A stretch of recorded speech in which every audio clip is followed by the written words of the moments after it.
Okay, folks, I'm going to go ahead and get started. On Monday, we were talking about the calculation of molar mass and formula mass. Formula mass is the mass associated with a single entity, whether that is the mass of an element, just one atom of the element, or whether that is one molecule of a compound. But as I mentioned on Monday, we can't manipulate one atom at a time or one molecule at a time. So instead of talking in terms of formula mass, we tend to talk in terms of molar mass. And the molar mass is the mass in grams of an entire mole of that substance, where 1 mole is equal to 6.022 times 10 to the 23rd of that substance. That 6.022 times 10 to the 23rd of that substance being equal to 1 mole is called Avogadro's number. Today we're going to build on that. I should say today and Friday we're going to build on that. But before I start building upon those two things, there is one more topic I want to introduce, and that is a multiple ratio, which is going to be found within the within the chemical formula. We've actually already used the mole-to-mole ratio. I just didn't refer to it as a mole-to-mole ratio at that time. And then once we talk about the mole-to-mole ratio, then we're actually going to start doing some dimensional analysis using these 3 items: the molar mass, Avogadro's number, and the mole-to-mole ratio.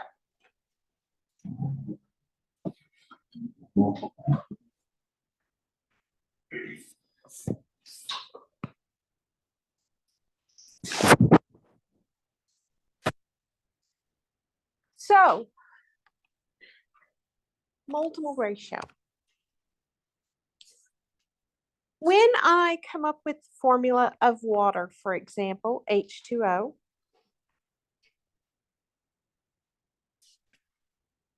what does that mean in a mole-to-mole ratio? What it means is for 1 mole of H2O, it requires us to have 2 moles of hydrogen, and it requires us to have 1 mole of oxygen.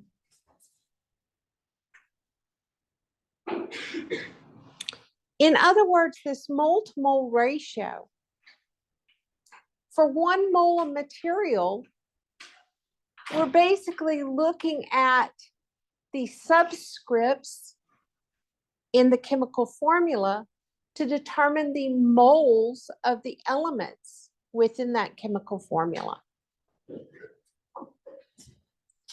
If I look at sodium chloride, for example, for 1 mole of sodium chloride, I will need 1 mole of sodium, and I will need 1 mole of chloride. Again, all I did was look at the subscripts within the formula to determine the mole-to-mole ratio relative to the moles of the sodium chloride. Now, when we think of something like aluminum hydroxide, keeping in mind what this 3 means, it means that for every 1 aluminum, there are going to be 3 hydroxides. It means that for 1 mole of aluminum hydroxide, we would have 1 mole of aluminum. We would have 3 moles of oxygen, and we would have 3 moles of hydrogen.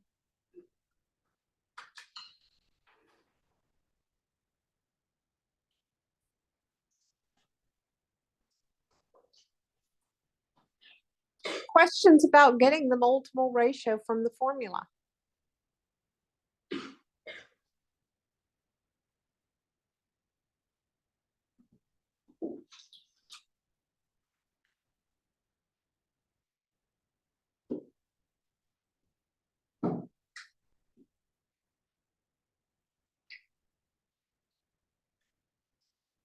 Literally, folks, all it is a counting number. How many of a particular element is present in the overall formula?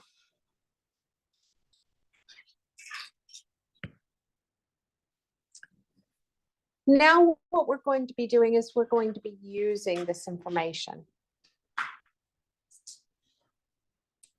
to do some dimensional analysis. And as I do the dimensional analysis, I'm going to hopefully demonstrate how I process the question to determine what conversion factor I need at a given time.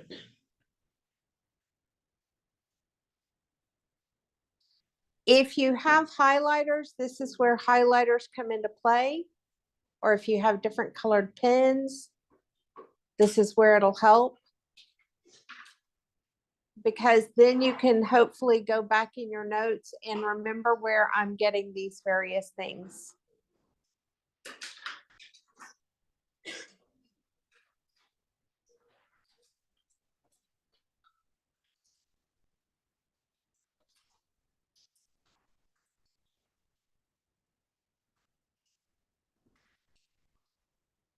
If not, you may want to use like a circle and a star or some sort of notation so that you know where I'm getting things from.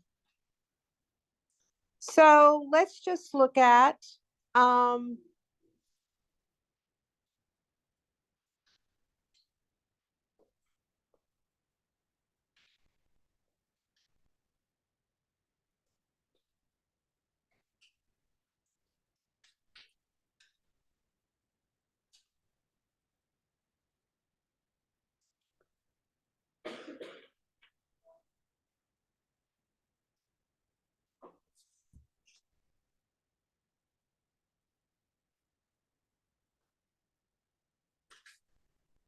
how many moles of aluminum are in 3.2 moles of aluminum oxide? Okay. The first thing you're going to do is step number 1, identify what is given.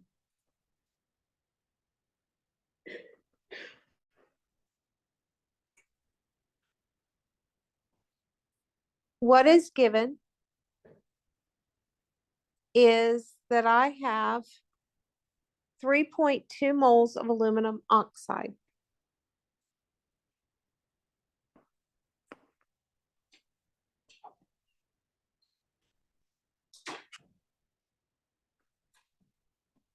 Step number 2 is identify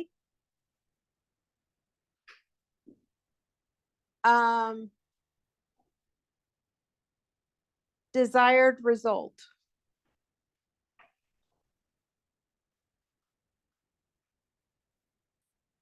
I want to know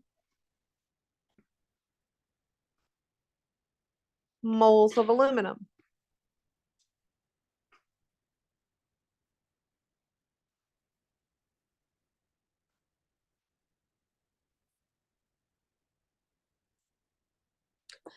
Now,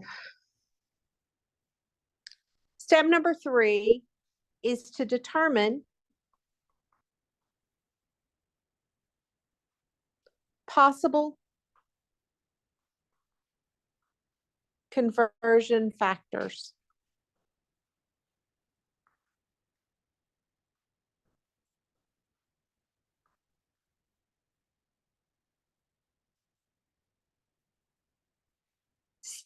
When I do so, the first thing I look at is the substance.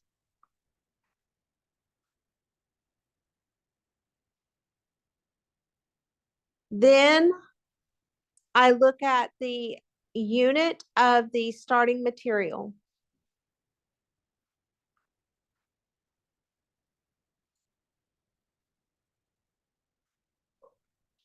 Finally, I look at the ending unit.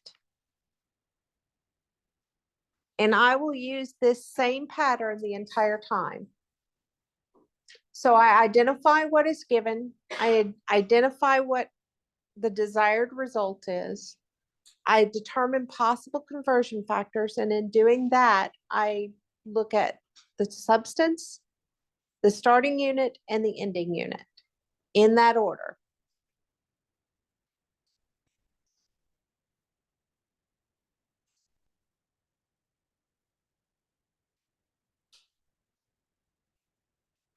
So the first thing I note when I do this is I have two different substances.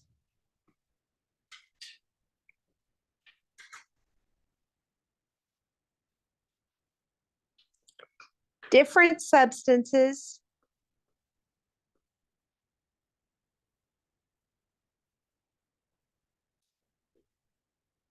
means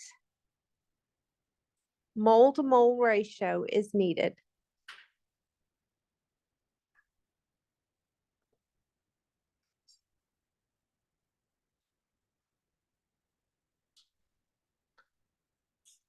According to the formula of aluminum oxide, for every 1 aluminum oxide,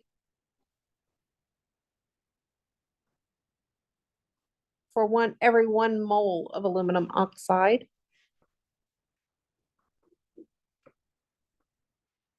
I need 2 moles of aluminum.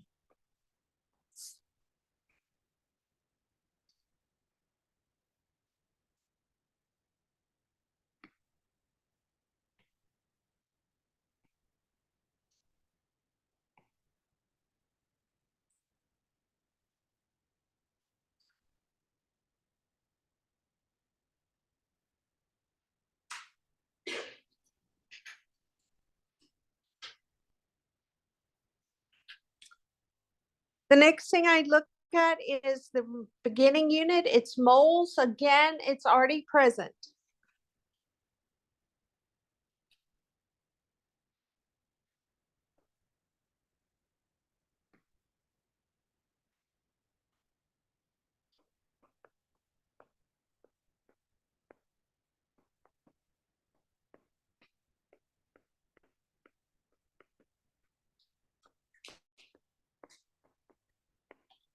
The next thing I do is I look at the ending unit.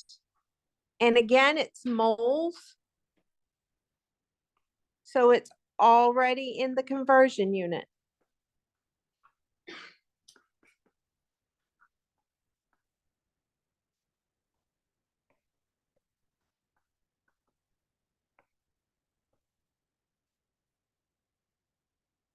So again, I'm following these steps. Once you've done these steps, 1, 2, and 3, you're ready to begin your conversion. You always start with what you were given of 3.2 moles of aluminum oxide. You are then going to apply your conversion factor that you determined to that calculation. If I have moles of aluminum oxide in the numerator, then to get rid of moles of aluminum oxide, I have to place the moles of aluminum oxide in the denominator. So the 1 mole of aluminum oxide is going to go into the denominator so that the unit and the substance will cancel out. The other portion of the conversion factor we determined will go into the numerator.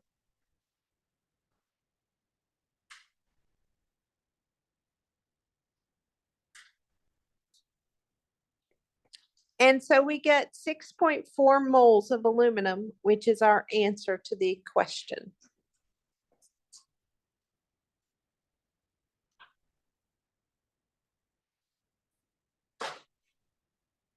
Now, I'm not going to write this down every single time, so I do want to go back through everything that's on the screen before I move forward, after I give time for everybody to finish writing down what is on the screen.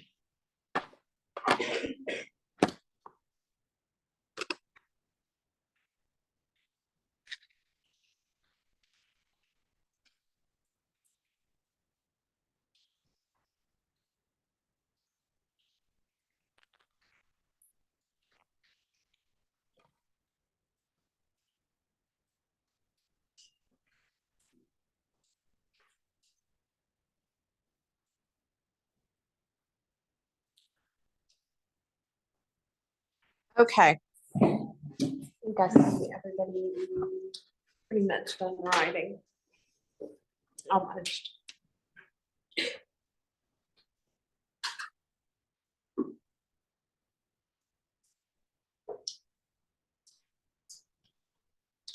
Okay.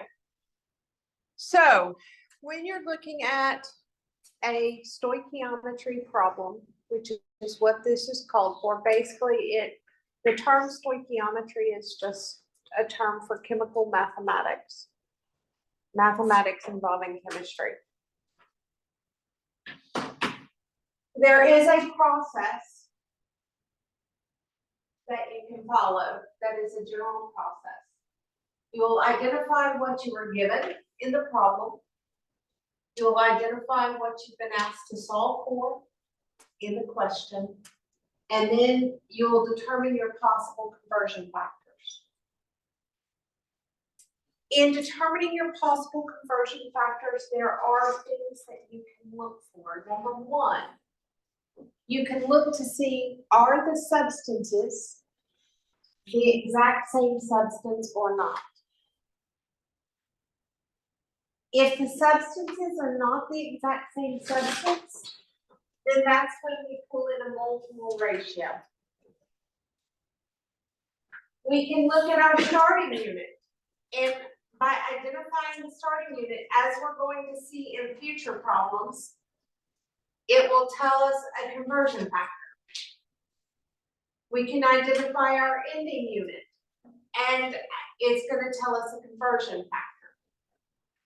Now, in this particular one, the starting unit of moles and the ending unit of moles were identical, so I didn't need another conversion factor.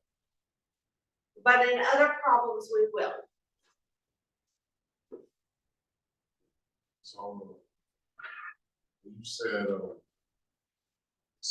what was the first thing you said about the substances? Are they identical or are they not?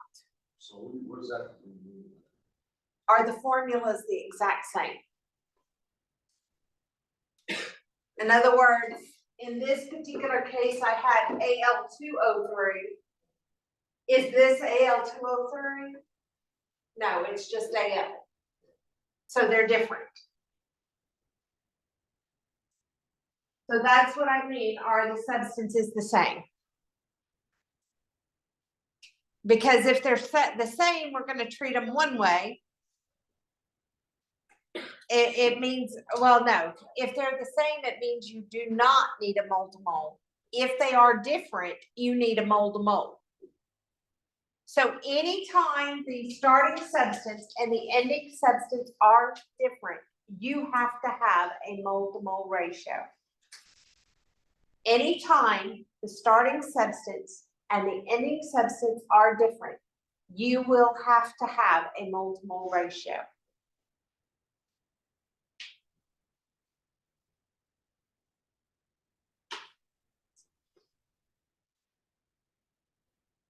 That is the only way to convert from one substance to a completely different substance. We don't have any other way to convert from one substance to a completely different substance at this time, but the mole-to-mole ratio.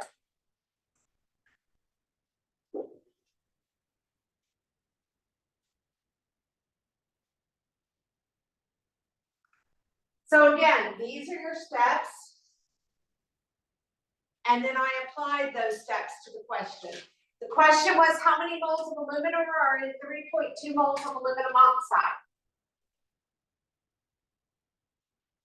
I started with identifying what was given. I was given 3.2 moles of aluminum oxide. What I mean when I say identify what is given is identify something that has a value associated with it, a unit that has a value associated with it. I identified the desired result. I was asked how many moles of aluminum, so that's the desired result. Then I started determining possible conversion factors by following this. My substances were different, so I needed a mole-to-mole ratio. My starting unit was a mole of aluminum oxide. Well, I already had moles of aluminum oxide, so I didn't need anything else. My ending unit was moles of aluminum. I already had moles of aluminum, so I didn't need anything else. Once you've gone through and identified your possible conversion factors, then you can do the math. And to do the math, you always start with the piece you were given. So 3.2 moles of aluminum oxide. And then you start applying your conversion factors. When you apply your conversion factors, you will notice that if I had moles of aluminum oxide in the numerator, then for the conversion factor, I needed the moles of aluminum oxide portion of this ratio in the denominator. And you need that so that the moles of aluminum oxide cancel out the moles of aluminum oxide. So you got to cancel both unit and substance. When you perform a cancellation, it has to, in math, if you go over to an algebra class, you just got to cancel the unit. In chemistry, we got to cancel the unit and the substance. The other portion of this multiple ratio was put into the numerator, and then I did the mathematics. Now, depending upon how you were taught, when doing mathematics, basically, the vertical line means multiplication, whereas the horizontal line means division.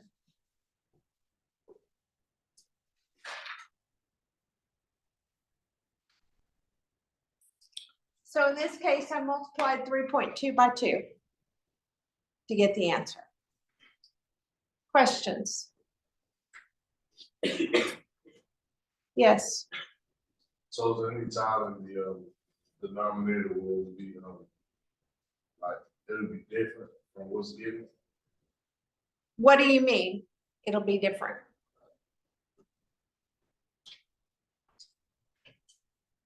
It will not be a different, if you should not have a different unit in substance, because again, you want to cancel it out. It's always going to be a matter of canceling it out. So it will help you figure out how to apply your conversion factor based on what you want to cancel out. Let's try another couple and see if it makes sense as we do a few more.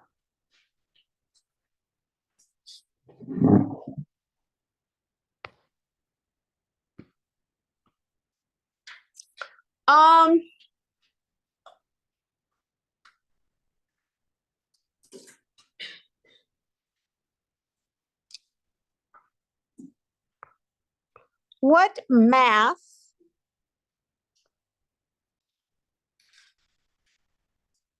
of aluminum is found in 362.14 grams of aluminum?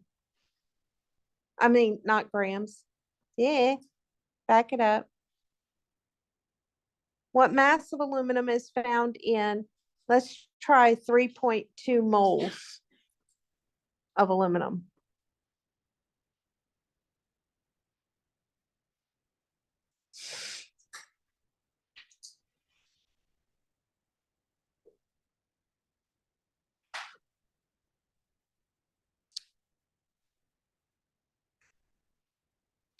We were given moles of aluminum.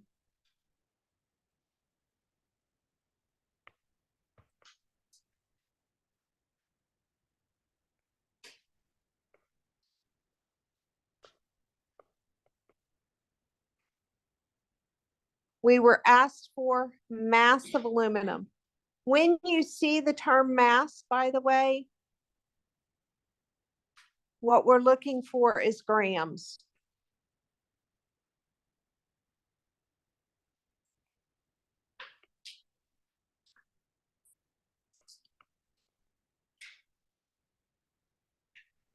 Now, another thing you will note, or should note, is if you see, so again, we're gonna follow the rules.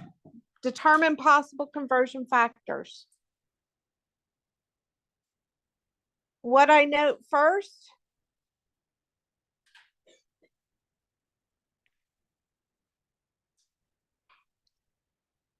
same material.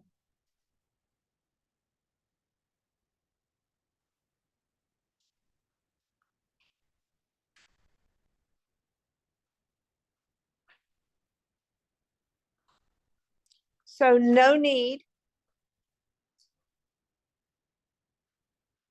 for mole to mole.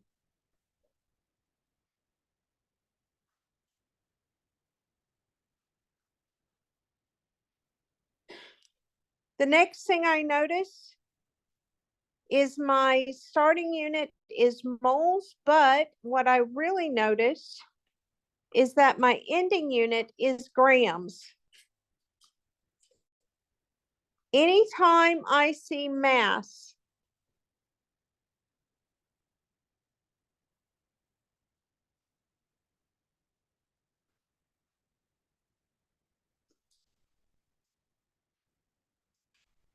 it means that the molar mass is my conversion unit.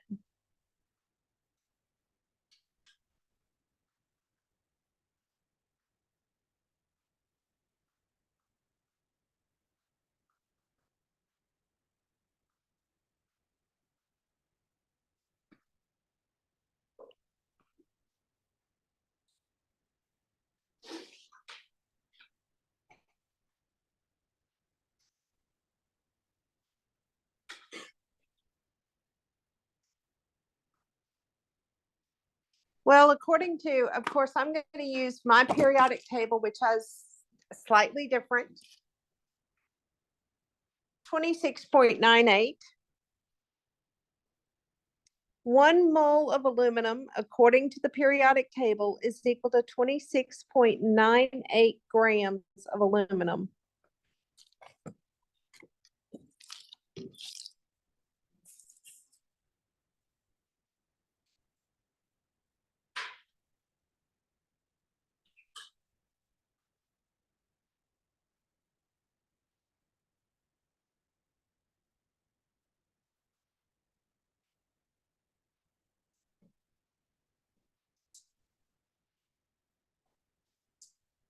So now we're ready to solve.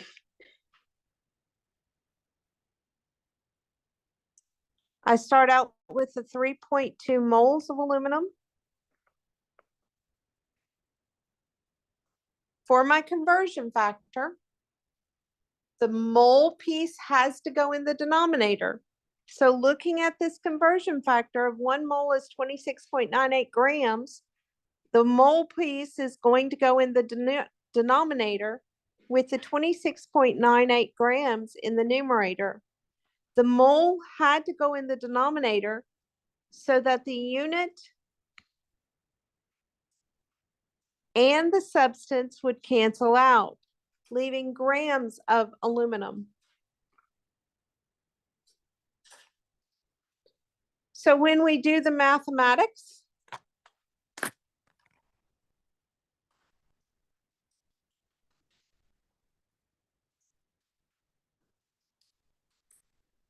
we get 86.336 grams of aluminum as our answer.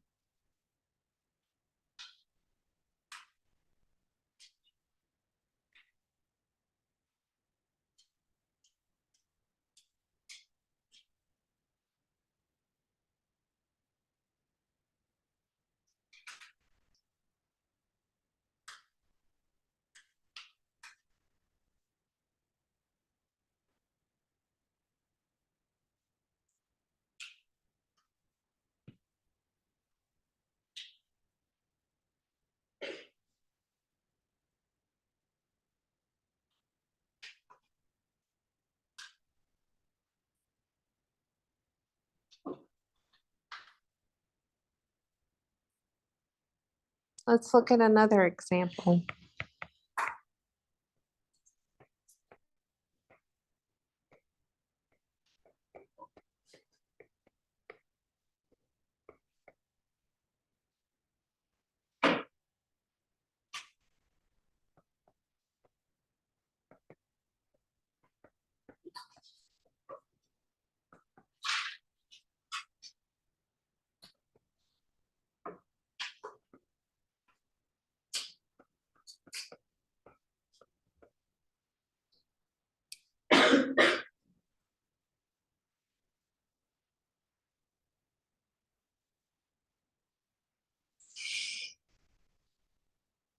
Okay, I'm gonna identify what I was given. I was given 21.0 moles of aluminum, of water.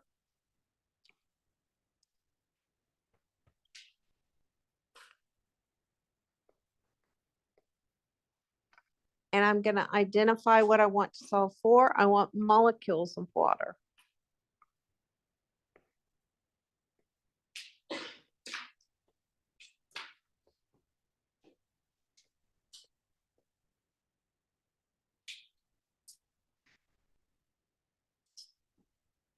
First thing that I note, same substance.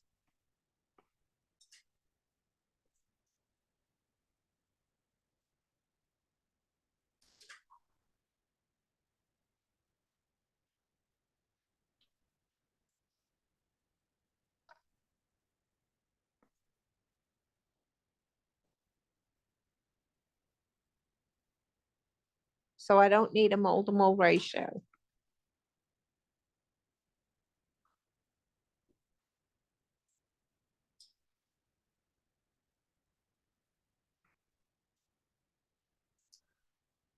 The next thing I notice is I do have moles in the for the starting thing, but the big thing that I notice is I have molecules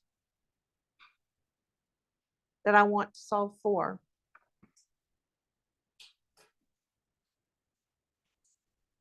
When I see molecules,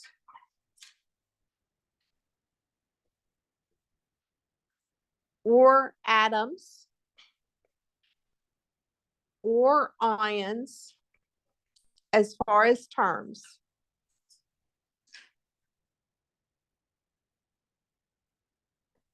it means that the conversion factor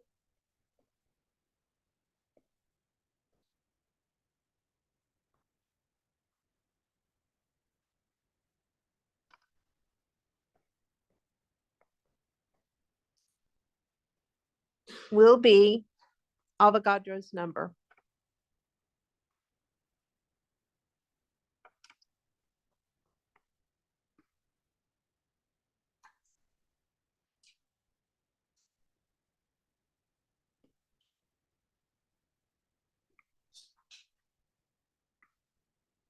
So 6.022 times 10 to the 23rd water molecules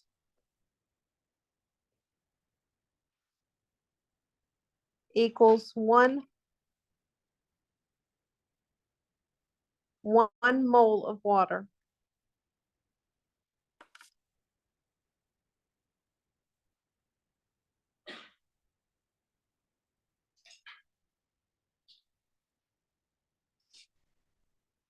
Now that I've kind of pieced out possible conversion factors, I'll go with start with what I was given, which is the 21.0 moles of water. Of my conversion factor, the mole piece needs to go in the denominator. So the fact that it's 1 mole of water will go into the denominator, with the 6.022 times 10 to the 23rd water molecules in the numerator.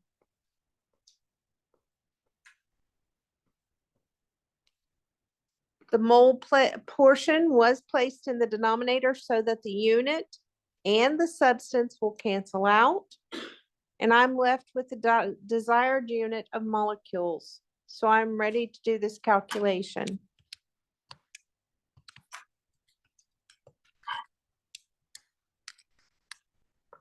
And the answer comes out to be 1.26 times 10 to the 25th water molecules.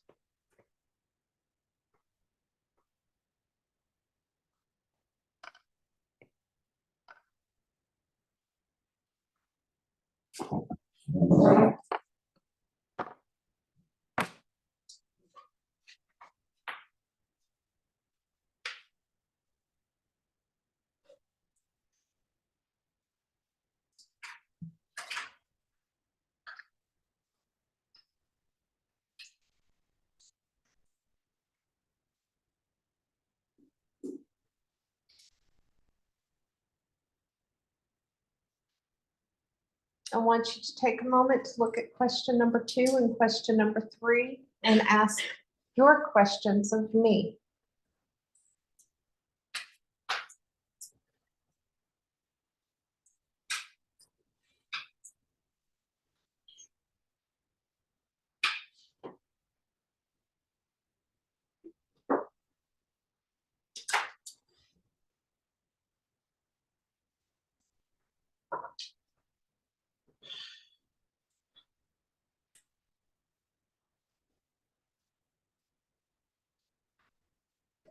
Yes.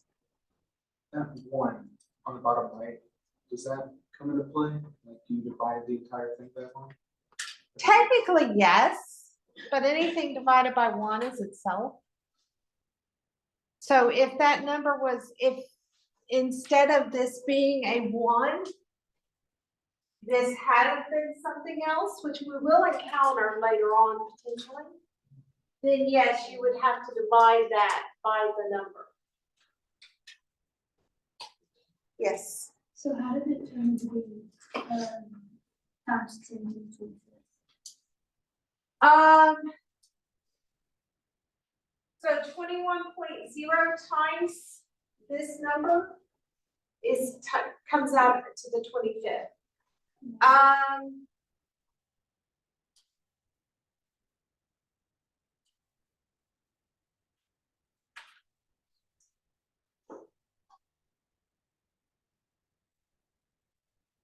Have you keyed it into a calculator, or do you want to see it without the calculator? My one, mhm. Try keying in the 21 times that. You times the 10? No, times the 6.022 times 10 to the 23rd. Oh, I'm just gonna my phone calculator. Okay. It can be done on the phone, but you actually bring up something I do need to mention. When I key this into a calculator to avoid calculation errors, which will occur in some calculators, we need to talk about keying in scientific notation.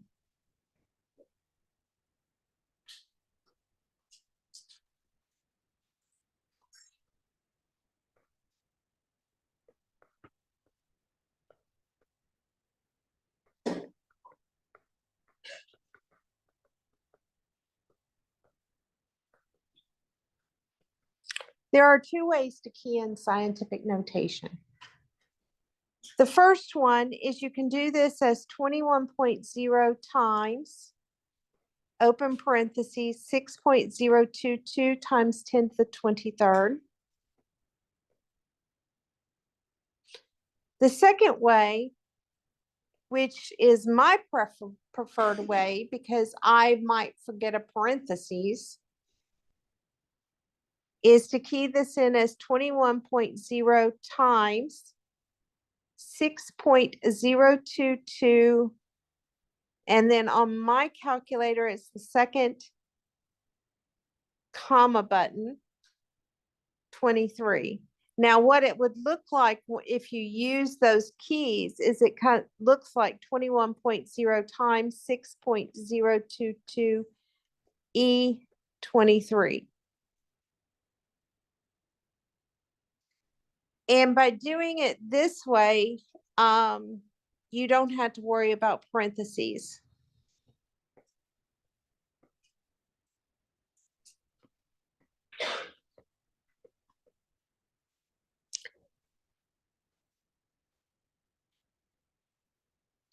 Now, you need a calculator before the test, but to do it on your phone, I have to pull my phone out because I can do it, but I don't know how to do it without seeing it. You got to turn your phone sideways and you should get a scientific calculator.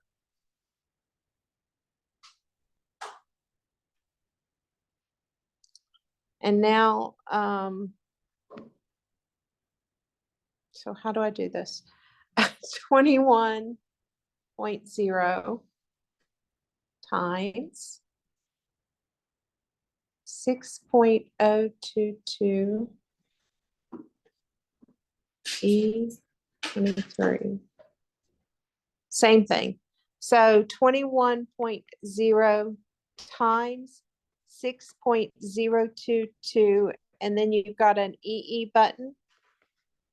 And then you type in the 23 and it should, and then the equals, and it should give you an answer. Yes. Okay, so when it comes out, rounding with these. how many decimals was it you got? Okay. Another great question. Sig figs.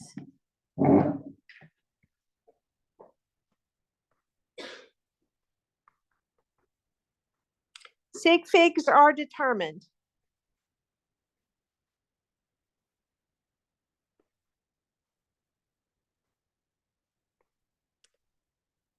by the values given in the problem itself.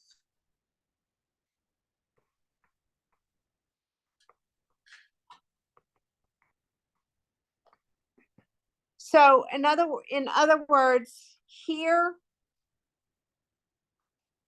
I was given 3 digits, so I needed 3 digits. Here I was given 2 digits, so technically, if I'm going to do this one correct with significant digits,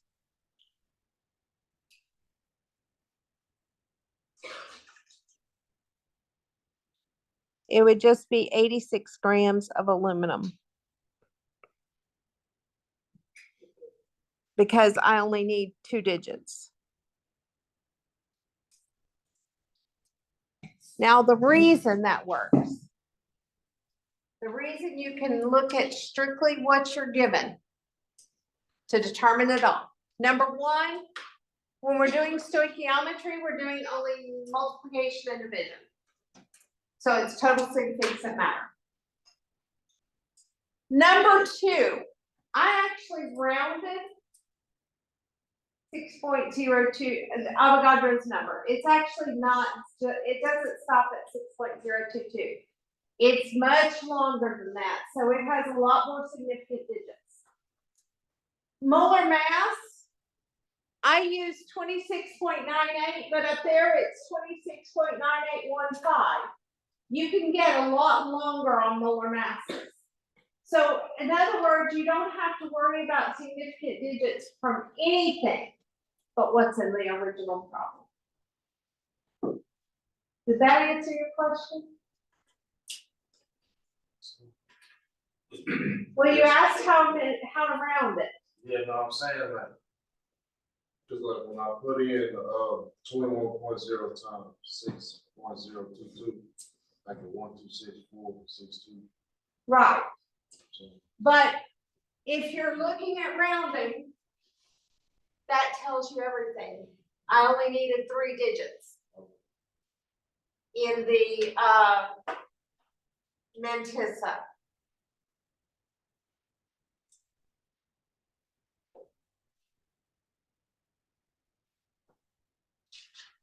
I will say on stoichiometry, I'm not going to worry as much about significant digits as I did on the last test.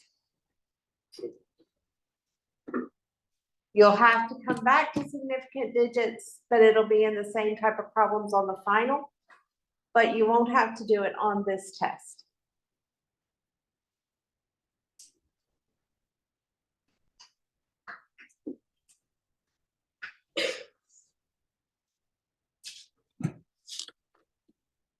And for some of you, if you do real well on this test, you may not even want to take the final. So.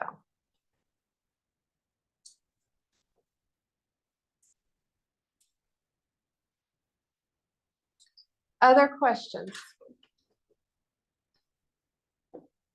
Well, I don't have time to start another problem because we only have 3 minutes left. So that's why I'm asking other questions. Yes. Which down? So some of the key takeaways. That I can do. Let's talk key takeaways. If your substances are different, your starting substance formula is different than your ending substances formula, you need a mole-to-mole ratio.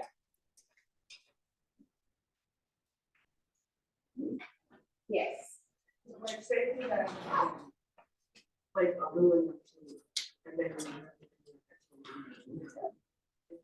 If it's different in any way, you need a mole-to-mole ratio. If the formulas are different in any way, you need a mole-to-mole ratio. If you see mass, your conversion factor is going to be molar mass. If you see atoms, molecules, or ions, those words, your conversion factor is going to be Avogadro's number. And then what I did is I followed my steps. So I started with what I was given. I found out what I wanted to solve for, and then I looked at that and I was like, okay, different substances, I need mole to mole. I got mass here, I need molar mass. Oh, I got molecules, I need Avogadro's number. Those are the takeaways, folks. And we'll perform more of these on Friday. We'll get more complicated on Friday. But we will use the exact same process. We'll just get, the questions will get a bit more complicated. Okay, I will see you on Friday.